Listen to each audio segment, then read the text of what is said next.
damai di hati. Puji Tuhan, di kesempatan kali ini ya, kita berdua sangat bersyukur karena bisa berjumpa kembali dengan Bapak Ibu Saudara-saudara, dan senang sekali tentunya ya kita bisa berjumpa. Doa dan harap terus Bapak Ibu Saudara dalam keadaan yang sehat dan diberkati Tuhan. Ini minggu kedua ya, di tahun 2022. Dan semoga ya di tahun ini kita menerima berkat Tuhan selalu. Dan di kesempatan kali ini kita akan merenungkan satu kebenaran firman Tuhan. Tapi sebelumnya kita akan berdoa. Mari kita berdoa. Bapa di surga, kami bersyukur Tuhan oleh karena kasih dan anugerah Tuhan melayakkan kami untuk terus menikmati nafas hidup, kekuatan, kesehatan. Dan kami bersyukur Tuhan di kesempatan kali ini Tuhan masih memberikan kami hikmat roh Tuhan untuk terus hidup di dalam kebenaran firman Tuhan yang sebentar kami akan sampaikan. Biarlah roh Tuhan menuntun kami sehingga kebenaran firman Tuhan ini tidak berlalu begitu saja, tetapi kami dapat melakukan dengan setia dalam pertolongan kasih Tuhan.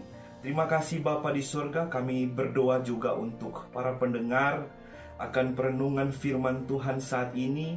Dimanapun berada kami berdoa Tuhan juga menuntun dengan roh Tuhan sehingga mereka boleh dapat mendengarkan firman Tuhan ini dengan baik dan melakukannya dalam kehidupan tiap-tiap hari. Terima kasih Bapa di sorga. Di dalam nama Yesus kami siap untuk mendengar, melakukan kebenaran firman-Mu. Amin. Nah, Bapak Ibu Saudara-saudari yang diberkati oleh Tuhan, di kesempatan kali ini kita akan merenungkan satu bagian firman Tuhan dalam perjanjian baru dari 1 Timotius 5 ayat 17 hingga yang ke-25. Dengan tema mingguan, hormatilah pelayan Tuhan. Nah, seperti biasa kita akan membagikan atau menseringkan 3 bagian dari pembacaan kita saat ini. Yang pertama kita akan melihat apa menjadi latar belakang kitab, kemudian apa menjadi pesan teks, dan yang terakhir apa yang menjadi implikasi hubungan dengan tema mingguan ini. Bapak Ibu Saudara yang dikasihi dan diberkati oleh Tuhan, sesuai dengan namanya, kitab 1 Timotius adalah surat untuk Timotius, yang dalam bagian ini ditulis oleh Paulus dan dipandang sebagai surat pastoral atau surat penggembalaan. Paulus berada di penjara saat menulis surat ini kepada Timotius, yang dalam pasal 1 ayat 2 disapanya sebagai anakku yang sah di dalam iman. Timotius berarti saleh dan menghormati Allah. Dalam pasal 1 ayat 3 dapat dibaca bahwa Timotius pada waktu itu berada di Efesus. Masalah-masalah yang terjadi di jemaat Efesus ikut disentil, diantaranya mengenai ajaran sesat.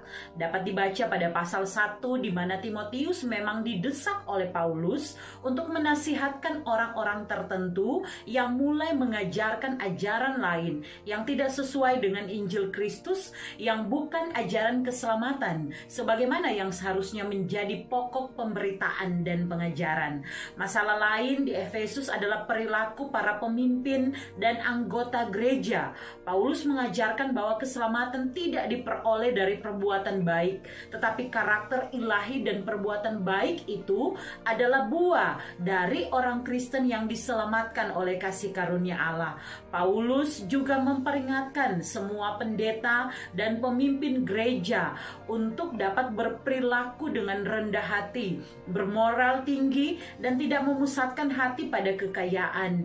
Dia menjabarkan persyaratan untuk para penilik dan diaken dalam 1 Timotius 3 untuk menjadi perhatian Timotius guna mendapatkan para pemimpin jemaat yang mampu membawa jemaat pada pertumbuhan iman sekalipun di tengah berbagai pengajaran palsu yang muncul yang dapat menyesatkan iman jemaat, termasuk di dalamnya nasihat-nasihat yang lain.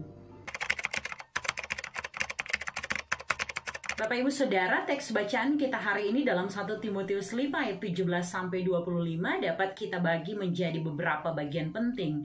Yang pertama yaitu ayat 17, ini mengenai kewajiban penatua dan tugas jemaat. Bapak Ibu Saudara, dalam ayat ini setelah Paulus mengingatkan banyak hal, dalam pasal-pasal sebelumnya membahas syarat-syarat bagi pendidik jemaat dan diaken, termasuk di dalamnya mengenai tugas terhadap sesama saudara seiman dan juga para janda. Paulus kemudian memulai petunjuk dan nasihatnya untuk menghormati para penatua yang baik dalam memimpin jemaat.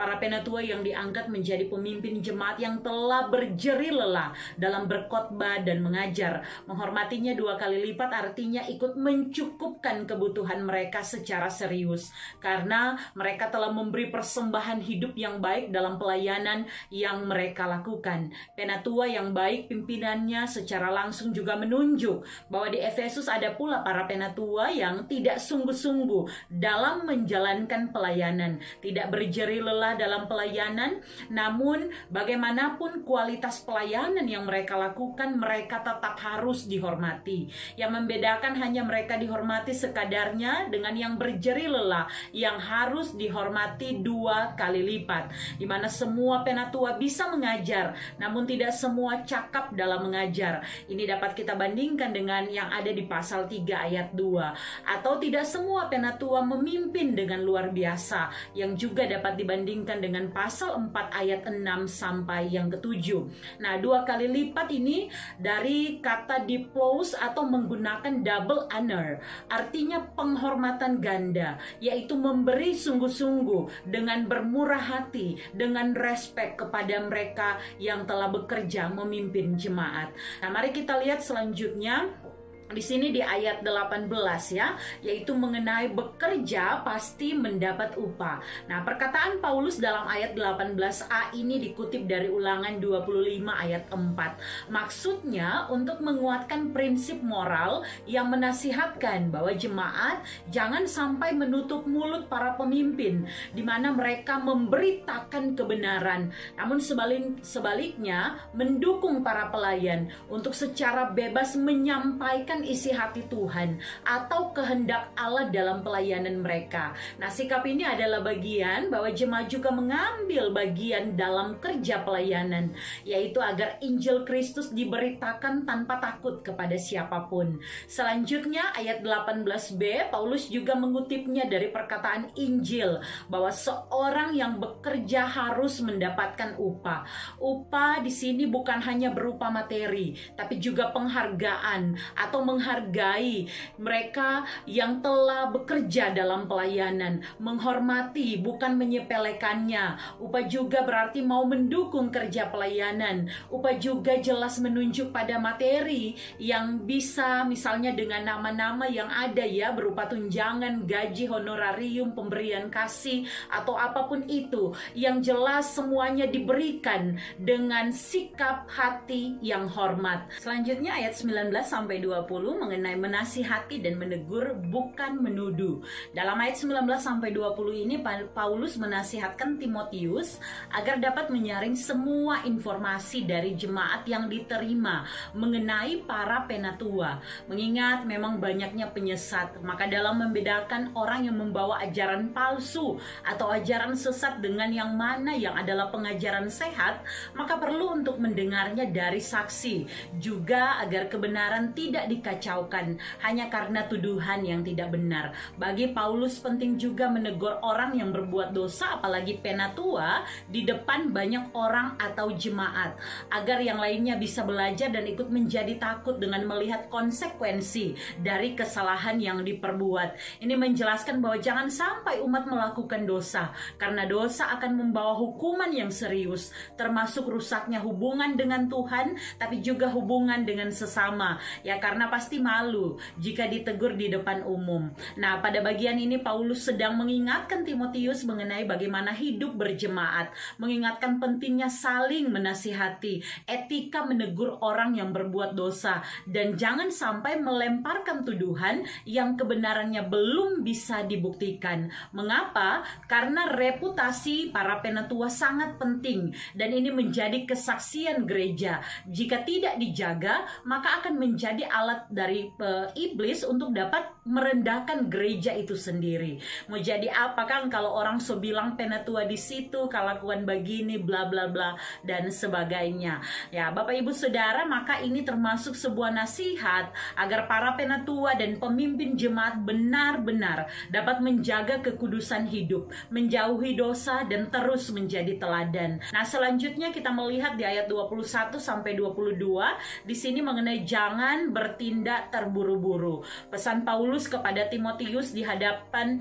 Allah dan Kristus dan malaikat adalah tanda bahwa dalam iman Timotius benar-benar harus mengingat, harus melakukan apa yang telah dipesankannya sebagai nasihat-nasihat yang penting dan tidak main-main, yang ditujukan untuk kepentingan Timotius tapi juga jemaat di mana Timotius melayani. Paulus mengingatkan kebenaran yang bersikap adil tanpa memihak, serta bagaimana seharusnya Timotius menjaga kemurnian imannya. Artinya di tengah berbagai pengajaran yang bisa saja menyesatkan dengan hadirnya para pemecah belah dalam jemaat, Paulus mengingatkan agar Timotius juga tidak berprasangka dan tidak memihak, tetapi berpegang hanya pada perintah dan ketetapan Tuhan saja. Nah, Bapak Ibu Saudara yang dikasihi dan diberkati oleh Tuhan, selanjutnya ayat 23 ini mengenai perhatian kepada sesama pelayan. Dalam ayat 23 ini Paulus yang tahu betul Timotius, dia mengenal Timotius yang sakit pencernaan karena kebiasaan yang tidak menjaga pola makan, ini butuh menambahkan sedikit anggur yang dimaksudkan sebagai obat agar Timotius dapat menjaga kesehatan. Sedikit mengandung arti bahwa ada batasan. Sedikit bukan sembarangan, tapi harus ada tujuan, yaitu jika memang diperlukan untuk kesehatan. Sehingga Timotius dapat terhindar dari sakit yang bagi Paulus jika berlarut maka akan mengganggu pelayanannya. Menarik adalah teks ini menggambarkan perhatian dan kasih dari Paulus kepada Timotius sebagai rekan sekerjanya yang bukan hanya dianggap junior ya karena baru masih muda, baru mengikutinya, tetapi justru disapa sebagai anaknya yang kekasih dalam Tuhan. Bapak Ibu Saudara, selanjutnya ayat 24 sampai 25 mengenai berbuat baik dan menghindari dosa. Sebagai bagian terakhir Paulus mengingatkan ketidakkekekalan dari perbuatan manusia.